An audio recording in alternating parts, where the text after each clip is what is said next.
everybody. Welcome to the Empty Spaces Outfitters podcast. We are here to provide you with all the tools that you need to get outside and start living the lifestyle that you want to live. Tonight we have a special guest. His name is Colton Wynn. He is a small business owner of an archery shop where he builds custom bows and strings. And he was an outfitter. He's currently a sheriff's deputy. He's a father, a husband, and he is joining us tonight to give you guys a piece of his mind. So, welcome to the podcast. How are you doing tonight, Colton? I'm good. Thanks. I appreciate the opportunity, guys. No problem. Let's start off with telling us about your story. Who are you, Colton? So, my name's Colton. I grew up down in Eastern Oregon, Southern Idaho area. After high school, knew I wanted to be up in Northern Idaho, Western Montana area. My dad was a huge hunter, huge fisherman. He instilled the love of the outdoors in me. So right after high school, moved up to Missoula, Montana. I went to guide school there at Royal Tyne. They're in Phillipsburg, Montana. Cody and Lorraine, they run an awesome program. Guide school it was a ton of fun. We just had a blast. Right after guide school, I got placed with an outfitter in the Bob Marshall Wilderness there. We're out of Ovando, Montana. So started working as a guide there. Our camp was 35 miles in on horses and mules, so we were back there a ways. But quickly found out I like to hunt more than I like to guide, so the job itself wasn't really cut for me. But man, some of the experiences I got to see back there, I'll never get to experience stuff like that again. It was pretty wild back there. And then after you started outfitting and you had all those crazy experiences, what happened after that? What made you stop outfitting and become a deputy? So, I lived in Missoula for about 4 years. Wanted to try Northern Idaho before I kind of decided where I wanted to go. So we had family in Lewiston, Idaho. So moved over to Lewiston, and that's where I met my wife. She was going to school there at LC. She played softball down for Treasure Valley and down in Ontario, Oregon.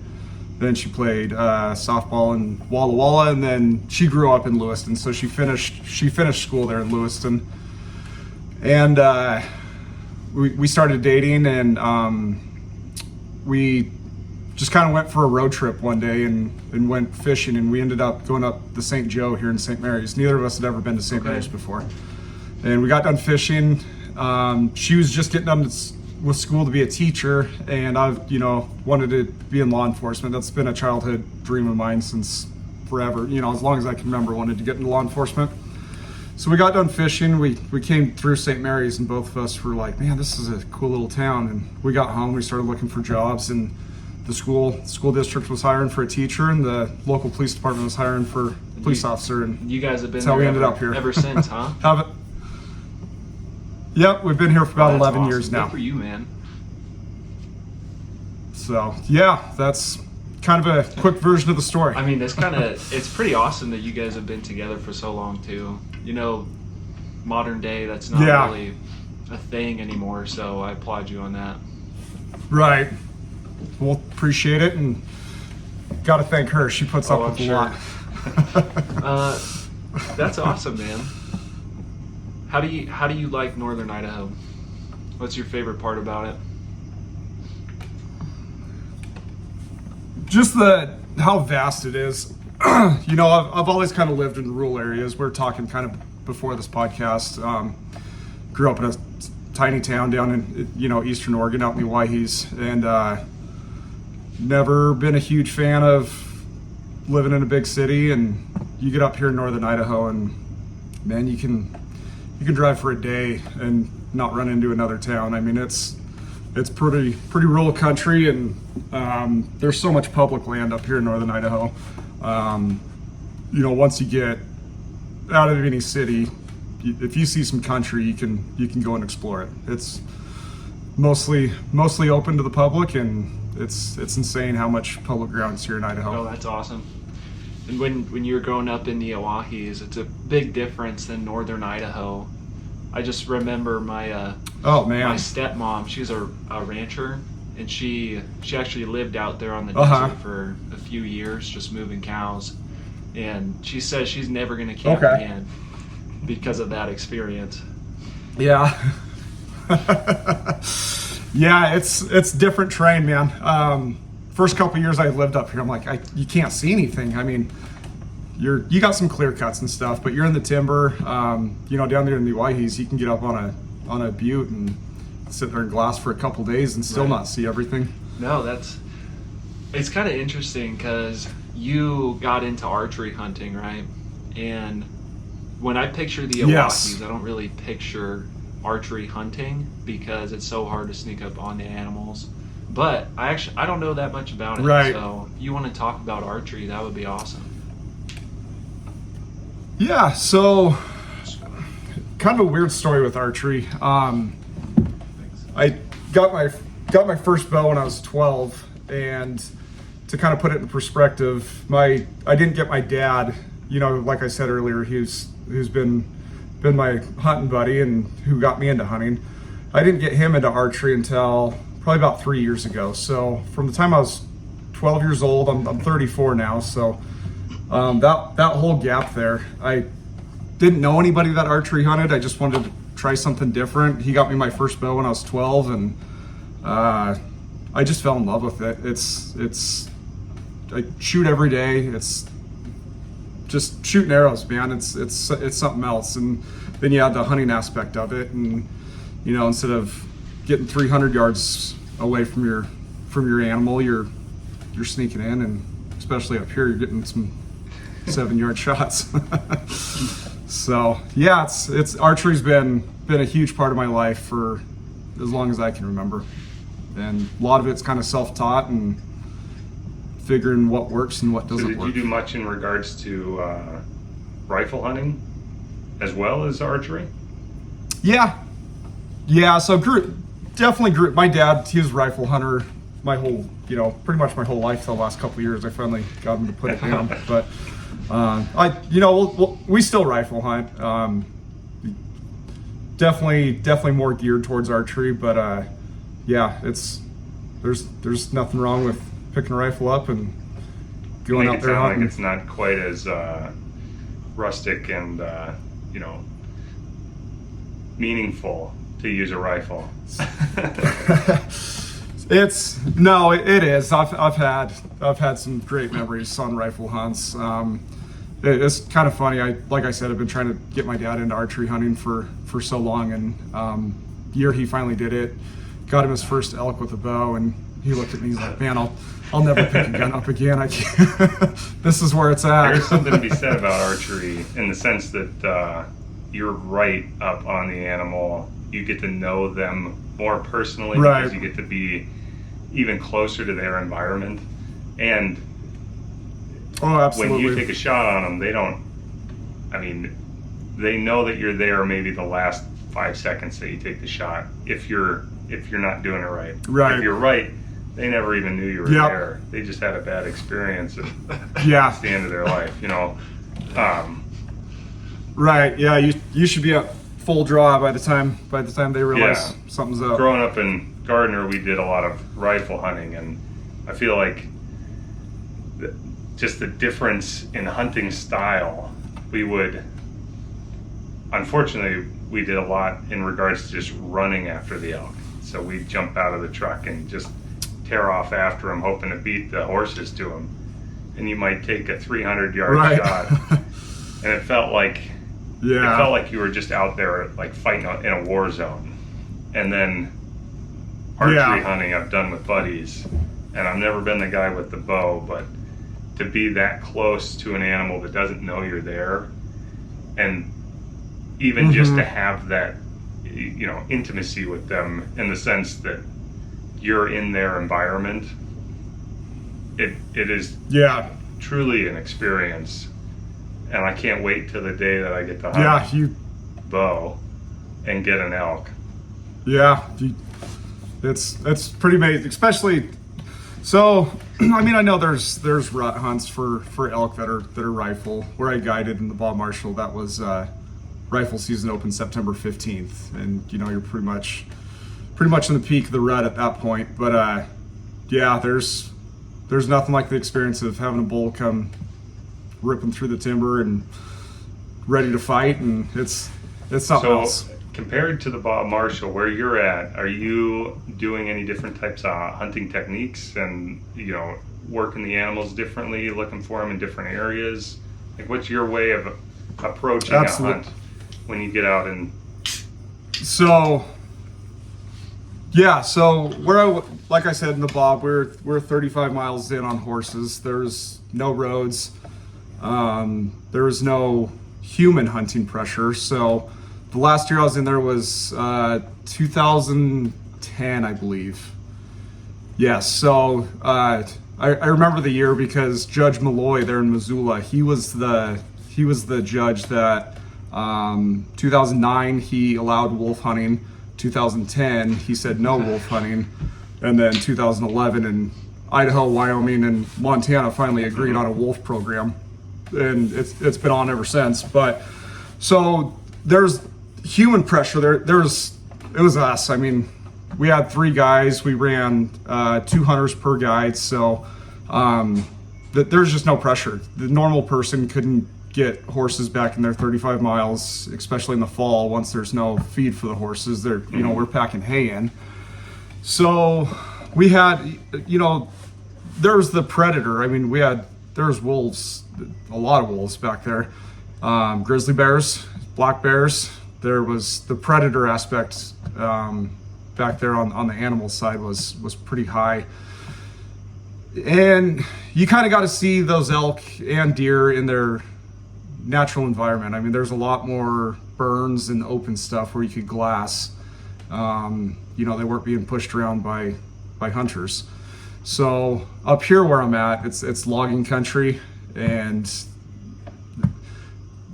best way to explain it is if you get a mile off the road, you're within a couple hundred yards of another road. I mean, there are just logging roads, criss-cut everywhere in this country. So you almost find elk you're either finding them in, excuse my language, but complete shitholes in the bottom of the worst canyon you'd ever want to go into. So you're either finding them in there, or you're finding them in places that the normal person's gonna drive their side-by-side right past and not even think to hunt. Last bull I shot he was in the middle of a clear cut. I got into him the day before, wasn't able to get an arrow in him, so I went back in the next day and finally got him. But to paint a picture, this canyon's probably 1.5 miles long. It's completely clear cut, and there was probably 2 acres of timber that was left standing in this area. And to be honest, I don't even know why I tried bugling into there. I mean, you look at it and you're like, a rabbit's not even gonna live in this. And there were 2 bulls and 13 cows in that herd, and they were just piled up in this little tiny patch of timber. And yeah, so you kind of gotta look in different areas when you have this much human pressure.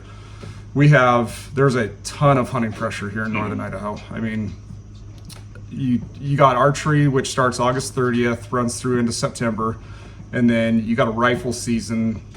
For elk, it's not quite as bad for elk, but for deer, you're starting your rifle hunts October 10th, and it runs until December 1st. So, I mean, it's a very long season, and those animals get hammered, absolutely hammered. Well, that's the benefit to archery, is that you're there the beginning of the whole season. All the seasons start right off archery, and that means that the animal is least pressured, especially on that opening weekend, that they don't know that you're even out there. Right. But by the humans, they are, in our areas, we have a lot of wolves in this area, a lot of black bears.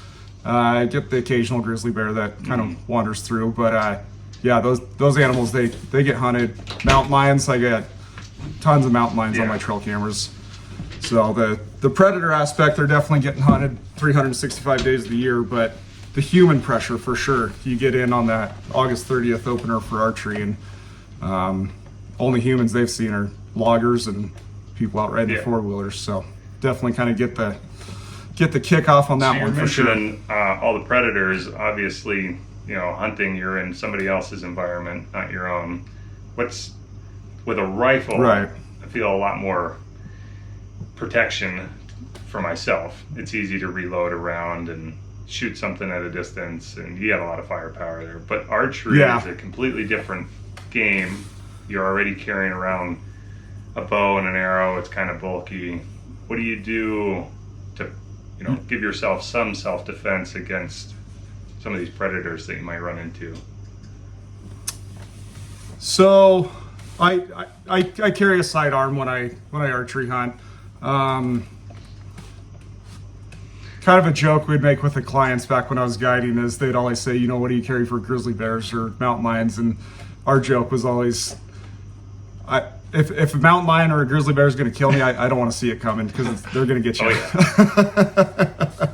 But peace of mind, carry a sidearm, and makes me feel better. So then the age-old question, what caliber sidearm do you carry? So I have a 10 millimeter. Used to have a 45 and kind of started playing around with the 10, and I feel a lot more comfortable with the 10. And I've heard that is definitely the trend. A majority of people are going towards that 10 millimeter because it has the power, yet it's controllable, and it gives you a couple extra rounds to send down range. At 45, just usually can't get a lot in a magazine without having an oversized gun. Right. For work, as a deputy, we carry a 45, and I'm comfortable with the 45, but no, I've enjoyed the 10. I can't remember the podcast I was listening to. They were talking about sidearms for bears and mountain lions, and they did some test with the 9 millimeter with the buffalo. I can't remember the ammo, buffalo bore or something like that. Yeah, and they're saying with the extra rounds and that ammo, they were recommending a 9 millimeter, but I don't know.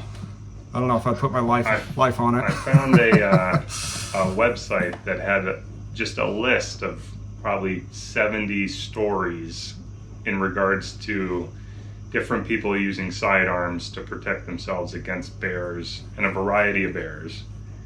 And a majority of the time it was a 9 millimeter that was used to at least stop the attack. So what would happen is they'd shoot and the bear would either run off, and a few instances the bear ended up dying, but less often was it a 44 Magnum or a 40 Magnum, like all the other bigger rounds that are typically thought of for a bear was not used. And I think it was more people carry a 9 millimeter as just a good round, and it wasn't necessarily the fact that they were hitting their target or anything. It was just that they were able to pull that compared to using their hands, And so I'd advocate for a bigger round. I carry a 40 Smith & Wesson, and I think it's a great round for a bear, especially when you got 13 rounds to send down range and another magazine. But I thought you carried a 10 mil. Essentially, it's the same round. Okay. Well, it's the same bullet. Tell him I have a 44. I can't hear him. him. A 44 Magnum. He was convinced that he had to go after the big bear gun, and it shoots great, but it's one that about 12 and a half inches long, and 5 revolver? rounds. Takes a while to reload. Yeah. I tried to convince him to go for something modern, but I'm not too disappointed because it is a really cool gun. Yeah. More into like the Western cowboy stuff. Yeah, he's a big fan of that Western cowboy living, and it just doesn't look as good when you got a modern semi-automatic strapped to your waist. Right. No, whatever you're comfortable with, and truthfully, that's what it comes down to is what's making you feel comfortable, and you have to be comfortable shooting it, and that's what's going to help you sleep better at night when you're hearing all those Totally weird agree. sounds. Do you also carry bear spray, or do you leave that in the truck? So up here where I hunt, like I said, very random that we have a grizzly bear come through. I've carried bear spray on some of my Montana hunts. It's not only is it extremely effective, the civil liability, especially in one of the wilderness areas, if you end up shooting a grizzly bear, even if you were in the right, you're going to be on the hook. It's going to be an expensive legal battle. So when it comes down to it, I'm going to protect myself and do whatever it needs to be done. But I'd much rather just spray the bear and have it go away instead of deal with all the legal BS afterwards. I totally agree. I find it a little bit of a hassle to carry, but I figure it's best to use that if at all possible first. If it doesn't work or the bear comes back, then I still have a second sidearm that I could pull out. Yeah, and I think option 2. Right. It may be a little too often that people coming in to the outdoors from out in the city, they haven't put 2 and 2 together and realized that, the bear spray is great, but it's a one-time thing. Unless you carry 2, you don't have the option of, defending yourself against the next bear that comes down the track. Or there are stories of bears that are coming back a couple minutes later. So I think that sidearm specifically for hunting is a huge thing to put them together. Absolutely. So, back to the archery side of things, being that you're stealthy and going into the woods, trying to get really close to these big animals, I imagine that you're trying to limit your presence by limiting the amount of people that go with you. Do you typically hunt with a buddy? How do you go about that? So, I do a lot of solo hunting just with how my work schedule is. Usually working weekends, so my days off are usually kind of in the middle of the week. So I find myself solo hunting a lot, especially with elk hunting. It's nice to have that buddy. The thing with elk, that they're gonna smell you. If you're not playing the wind right, you're not gonna fool an elk's nose. So as far as the odor, I mean, I've elk hunted with up to 3 people. When it comes to sound, elk are noisy creatures. I've called elk in by cracking through the timber. I mean, they're noisy. You don't have to try to walk quiet when it comes to elk. You can get in there and bang some branches together and you're going to sound like a herd of elk moving through. So the main concern with elk are going to be your odor. You're not going to fool their nose. So, but to answer the question, I'd say 90% of my hunts are solo. After that, I'm either going to be, like I said, with my dad. My wife's a hunter as well. I'll be with her. We've got our daughter starting to get into it, and that I got a buddy who lives over in Central Oregon that I do a lot of hunts with too. So, say 90% of the time solo, 10% of the time I'll have wife, dad, or hunt with. I'd agree. I probably do the same. I don't like the presence on the mountain. I like to be able to kind of choose where I go depending on the situation. But it is always a benefit to have another person with you, just because when you get the elk down, you got to have somebody else carry it out for you. So. Right. Yes, that's definitely when it's handy, is having some pack meals with you. And somebody to go get the truck, or if you get into trouble, then you can have somebody go. And I'm hunting in areas that there's no cell range usually, and that's right. There is a benefit to it, but so 4 years ago, I was on a solo hunt. I was going in for 4 days, and I was probably about 4 miles from the truck, on a little dirt bike trail. And I tipped my bike over, had a 50-pound pack on, and broke my ankle. And it was before light. I was trying to get to where my camp was going to be before it got light. And so once I got myself composed, I knew I broke it instantly. I mean, I heard it break. You could look at it and go, your ankle's broke. So it took me, and at that instance, I mean, the first thing you do is look at your phone. You don't have service. At the time, I have the Garmin InReach Mini now, but this was before I had that. So then you start thinking, okay, well, no one's going to come help me. I need to get my butt off this mountain. And super unprepared, dug through my pack, looked at my first aid kit, and I think I had Tums, some Band-Aids, and nothing for a broken ankle. I didn't have aspirin, nothing. Anyways, it ended up taking me, I think I got to the hospital that night, or afternoon, probably around 3 or 4 o'clock in the afternoon, and the doctor's looking at it and he goes, why'd you wait so long to come in? I said, I was coming as fast as I could.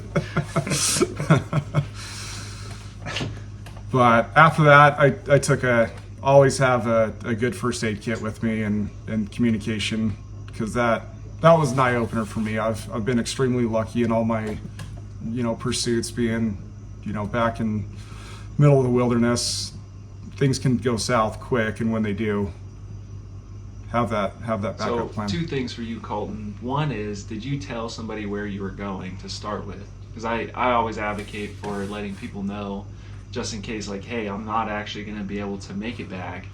And 2, what was going through your mind when you fell off your bike?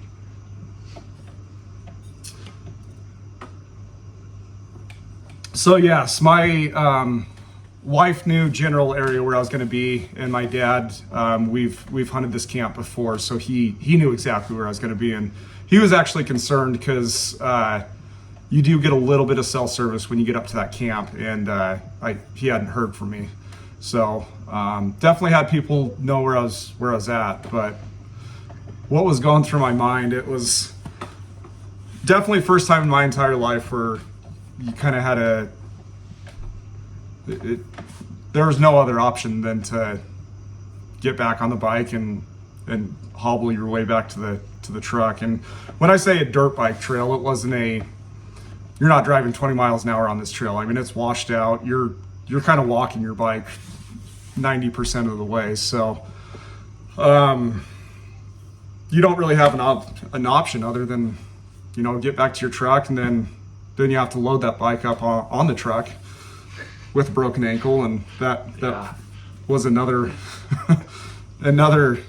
rodeo in itself, to say. But I don't know, when you don't have another option, you just have to make do. I would say that's one of the things that I would encourage people to actually get out and do, is create scenarios where you don't have any other option. Like, that's the point of life, right? Like, you could have stayed at home in Idaho at your house, and you could have sat down and watched Yellowstone and ate chips, but instead you decided to go hunt and you broke your ankle. So what, right? And you still went out and you still hunt. And what people don't understand is that when you're faced with those scenarios where you don't have an option, you're either gonna die or you're gonna live. And right. Yeah, the only option was to get back to the truck. Yeah, that's what you got. But no, it was an eye opener for me, because I grew up, since my earliest memories are out in the woods, and I've been extremely lucky thinking back on some of the scenarios and positions that I've put myself in. But you get complacent, and I never in a million years would have thought something bad would happen. But when it did, it was an eye opener for me, and hopefully I'm more prepared next time. Make it a little smoother, anyways. Yep, you bring a first aid kit now. Yeah. Awesome, man. Let's see. I wanted to talk to you about your business. What what brought you into Okay. your business, and why kind of the thing that I have in my mind, this image of sheriff's deputy, new dad, husband, and you started a business. How do you balance the time? And are you passionate about building bows and strings and stuff like that? So with so being a dad, so she's 7 now, so I've had 7 Figure years it to out. kind of get things down straight, right? But as far as balancing the time, it's, I don't know, get less sleep, I guess. Kind of working, usually work nights for law enforcement. Do a lot of the archery stuff, in the day before work, weekends, that type of stuff. And then as far as getting out and hunting, I can pretend to say I do what I can, but when it comes down to it, I struck a gold mine. I married a unicorn. Amazing how much crap she puts up with. It's hard enough being a law enforcement wife, but then you add on, all the hunting on top of that, and she's definitely #1 supporter, and absolutely couldn't do it without her. So definitely got lucky in those regards. Then with, even more days getting out, get my daughter into it. So she'll be 8 in May, and in Idaho here we get two spring turkey tags a year. So two toms a year. And since the year she was born, she's been with me on every single turkey that I've shot. And those gobblers are in trouble when she can carry a gun, because she's going to be a turkey hunter. That's all she talks about, is wanting to go turkey hunting. So definitely getting the family involved, and that gets you out some additional days. And then find a supporting spouse that can support your love for it. I feel like I kind of might have broke her in a little early. One of our first dates, when we first started dating, I ended up showing up late because I was in a tree and shot a buck, and ended up showing late, and she was there. So figured that was probably a keeper. She stuck around. When she wasn't for too you, mad that you I was were like, late. This is the one. Yeah. Right. That's Yep. awesome, So she grew up in a hunting family. In fact, we got 2 bulls here on the wall that are bigger bulls than I'll probably ever get an opportunity to shoot, and she's got both of them. So I've been trying to top her and getting an elk of myself in the house, but all mine are in the garage. They don't look too good next to hers. So, but hey, I'll brag about it. I'm lucky. She loves hunting just about as much as I That's do. awesome. Your turkey hunts with your daughter. She what age did you start doing that? So the year she was born, I have pictures. I have pictures of her. She's been with me on every single turkey I've shot since the year she was born, 2 a year. She's 7 now, so she's got 14 toms under her belt, and she gets out with my dad. So she's got a couple with Grandpa as well. She's the good luck charm when it comes to turkeys. It was actually pretty funny. Last year we had a pretty hard winter. So it had been last winter was pretty hard. Ton of snow. Had a pretty big die off, and it hammered the turkeys pretty hard, and so was kind of struggling with the turkeys last year. And I think I'd hunted probably 4 or 5 days and just struggling. And anyways, I was telling my wife, I'm like, she's gonna skip school tomorrow and she's gonna go turkey hunting with me, and we killed the turkey that morning. So she's the good luck. She's the horseshoe when it comes to turkeys. That's for sure. That's amazing. Are you using a shotgun So on that, or Done are both. you doing that with bow and arrow as well? Killed turkeys with archery and shotguns. I kind of depends where I'm going to be for that. With turkeys, if you're not using the big, the Galbert guillotines or the Magnus bullheads, they chop their heads off. So if you're not using those, you're using a big mechanical broadhead. You want that arrow to stay in that turkey, and they can sit there and flop around. But a lot of the country we hunt up here, it's so steep that they can make one jump, lock their wings, and they're going to be a mile down at the bottom of that canyon. So if I can get up on a good ridge line, have some flat ground where they can kind of do their flopping around, I'll archery hunt them. But if I'm going to be on the side of a hill, they're getting the 12 gauge. Yeah. No, that makes sense. And you've been hunting turkeys for... Yeah, yep. So since you started hunting? You can actually hunt them here in Idaho now. When you're 8, you can get a passport. But when I was growing up, it was 12 when you could first go turkey hunting.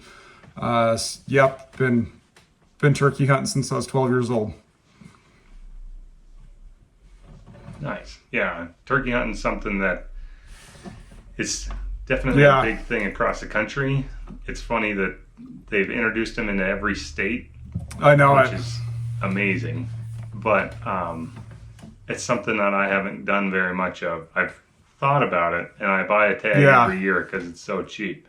But really, it's the tag in the back pocket that if I happen across the turkey during the regular season, or it just happens to be the right time of year. A lot of similarities with calling elk in. Obviously, they can't smell, so they're a little bit easier. Okay.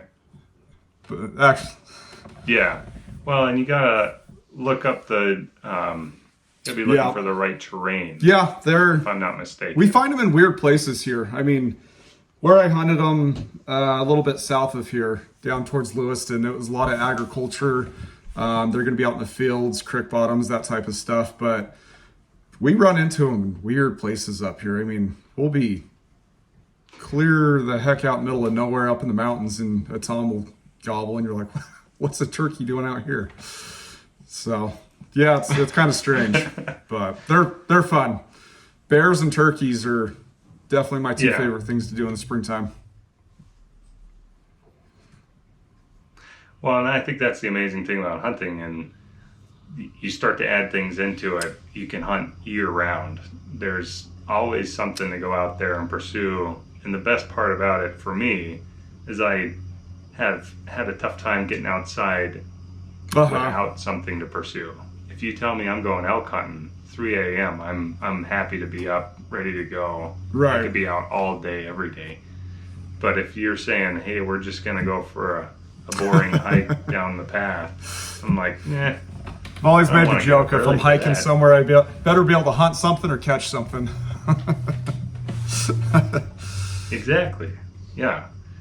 That ability to pursue something, I think, is instinctual. We have it somewhere in our genes that we're just we gotta go find this, collect it. And hunting is one of those. It's such a passion that grows in you. You start getting into it. Yeah. So I think that's something we really want to encourage others, not just to get outside, but to go out and find that instinctual level. I'm sure you guys are on the same page, but some of my best hunts have been unfilled tags. You have to have the opportunity to hunt something or catch something for me to want to go hiking, but I can think of, off the top of my head, probably 10 of the best hunting experiences I've had have had unfilled tags. It's just being out there and the experiences that you get when you're out there that you're not going to find sitting at home. You're not going to find. I love those Instagram shorts that you guys have done by get off your phone. I mean, it is amazing what social media has done to society in the last couple of years, but really 10 years. I mean, it's just amazing. And you can sit there and scroll through Instagram for hours and you're going to waste your life away. Or you can get your butt up and get out in the woods and see stuff that you'll never see sitting at home. I totally agree. And that's a big reason of why we started this company, to Right. encourage others to get outside. I work as a nurse, and you can see it in so many people. Dude, you're in the Army. Okay. I also joined the Army, but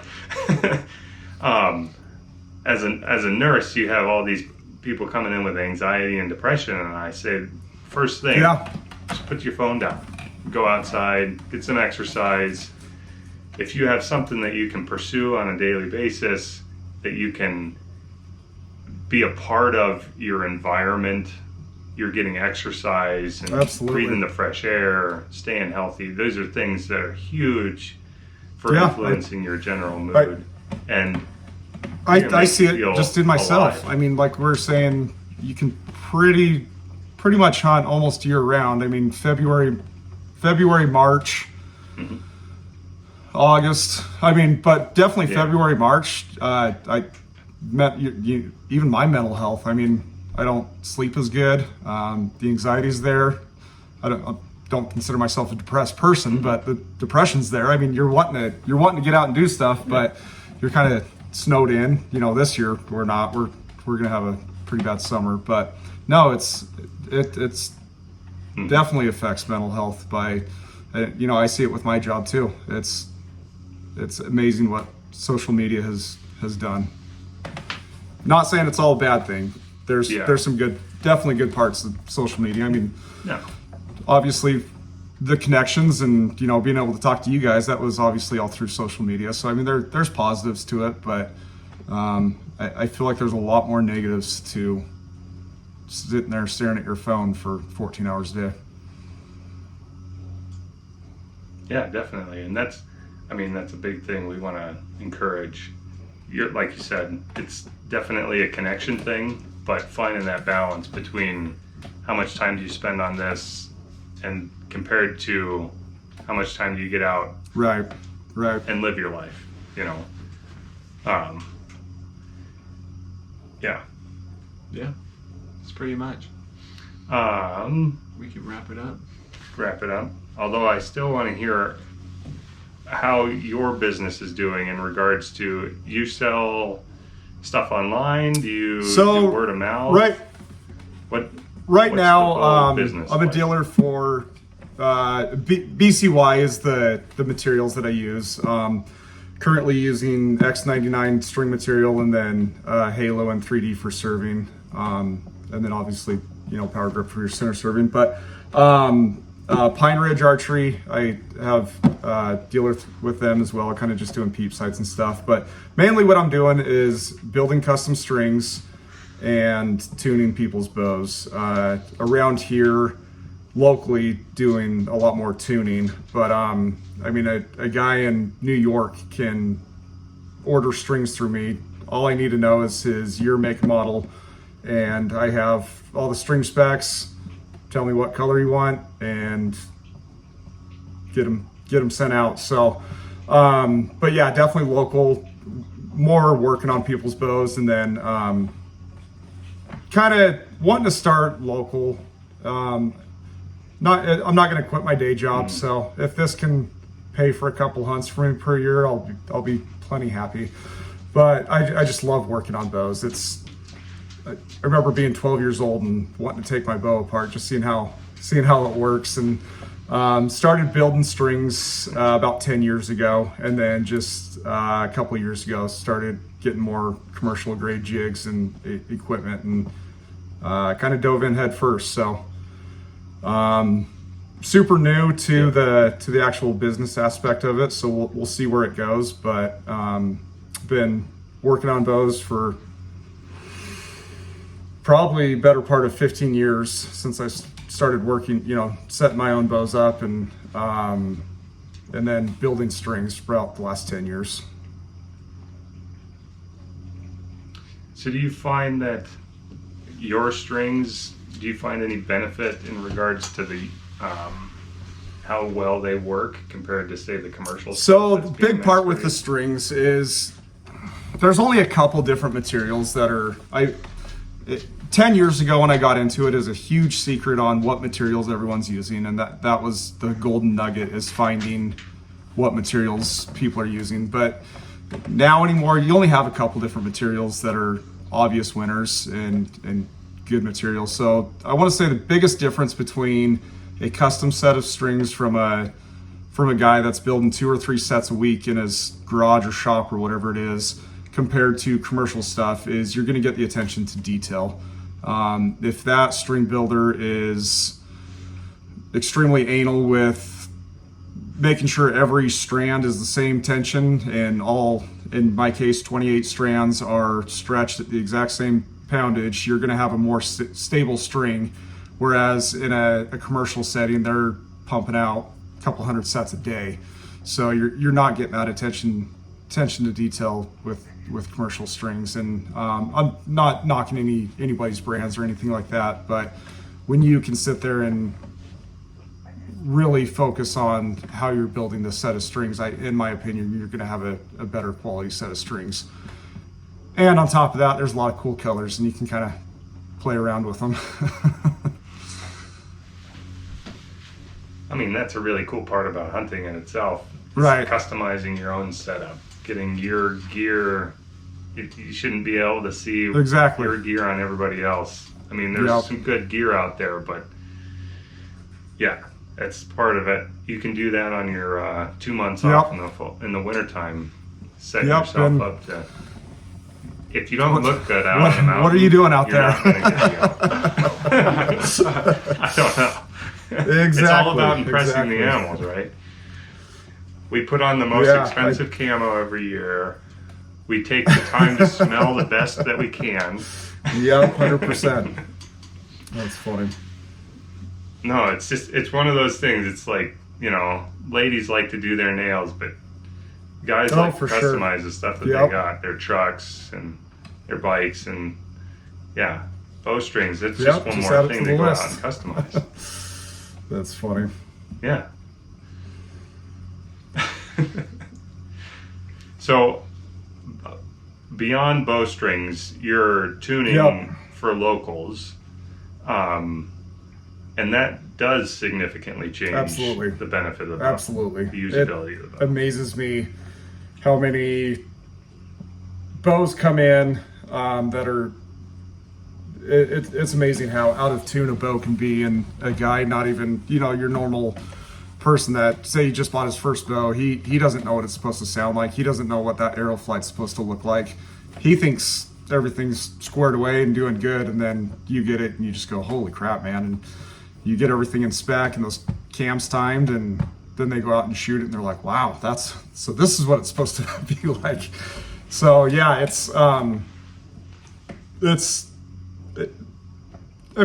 February, March, not a huge time for archery. Seems like there's too many people that dust their bow off 10 days before season and go, oh crap, I need new strings, or I need this. And so I'm sure once we get closer to hunting season, it'll get a lot busier. But no, for February, March, I'm pretty happy with how things are going so far. I got 2 different orders I need to get out in the shop and get completed tonight, so can't complain for end of February. Yeah, no, I think you hit it right on the spot, though, that most hunters don't take the time to take care of their equipment. I'm notorious for not sighting my rifle until the week before hunting season starts. And go ahead. Yeah,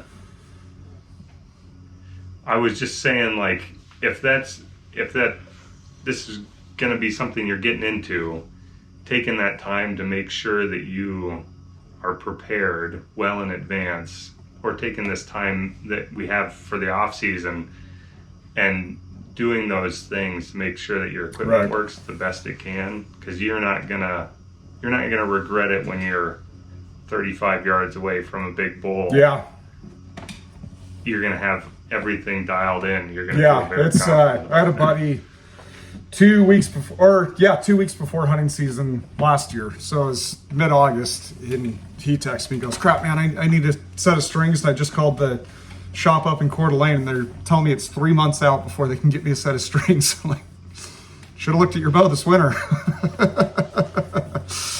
But yeah, And anybody new coming into it, I mean, I didn't think about the things in Right. regards to tuning a bow. I would have picked a bow up off of the stockroom floor Looks and good. said, Yep. "This is good." So Yeah, but that's something that research behind it, and then finding somebody like you who knows exactly what needs to be done. I'd never in my life think that I could Right. tune a bow. yeah, You can learn it, but I'm sure that there's some skill behind. It's- a lot as of research on back in the day Archery Talk. It's a website. It's a forum. It used to be really. I owe all my knowledge to a couple guys there on Archery Talk, but anymore Archery Talk's kind of it's a little bit of a circus. So pay attention to what you're reading and do some research. So Yeah. Another tough thing about the internet and finding out who's telling the truth and who's Right. Yep, who's there's- pulling your leg. definitely got You to know? do your research and weed some of that information out for sure. I've gone down a lot of Yeah. dead end rabbit holes listening to people I probably shouldn't have, but it's learning experience and learn from it. So Oh yeah. Well, I mean, I've learned a lot from you today, and I've definitely enjoyed all of the Yeah, fun stories that you've had to say. This pleasure taught me. it's one of the best parts about talking Right. to another guy who likes to hunt. You find them anywhere around the world. Everybody Yep. that's hunted has a story, whether you've Absolutely. been successful or not. And that's part of the community, and one more reason that I think everybody should go out at the very least Right. an adventure and make those stories. But Absolutely. I prefer the Absolutely. hunting stories. So it sounded like you had a little bit of work Yep. to do before the end of the but night. I'm used to the graveyard schedule, so it's still morning time for me. It's time That's for that right. second cup of coffee is what you're saying. Well, did you have anything else to add to the... I guess you could say thanks for coming on. I can't hear him. Yeah. Okay. I know. He said, just thanks for coming on. We really appreciate the No, opportunity to talk. And honestly, I'd love to talk in the future. And, Absolutely. No, I appreciate more the hunt opportunity, stories. guys. It's been a pleasure. It's fun talking with you guys, and definitely stay in touch. I'm excited to see how your guys' company grows as well.